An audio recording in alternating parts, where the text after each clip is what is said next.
untuk siap bekerja dengan energi kita harus minum kopi. Ya, tapi kalau bisa bebas rokok ya, tanpa rokok karena untuk menjaga kesehatan. Oke, kita lihat kopi Aceh, kopi Tengku Pidi ya. Ini dia penikmat kopi. Salah satunya Bang Pun. Ini penikmat kopi. Bang Pun minum kopi apa tiap pagi ini? Kopi biasa, kopi Aceh, Kopi Tengku Aceh. Tengku Aceh. Rasa jampu.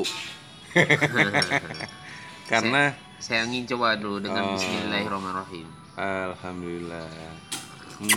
Sedapnya kopi Tengku Aceh rasa jampu. Itu ada pabriknya di daerah Kota Bakti ya. Di Kota Bakti. Kopi Tengku Aceh. Ya, ini dia. Sedapnya kopi hitam. Hmm, aduh nikmatnya. Kalau orang Aceh hitam hitam manis. Nah, ini satu lagi kopi susu. Campur susu ya. Kopi mix.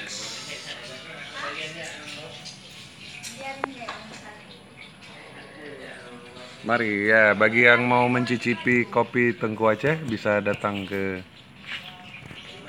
Sigli.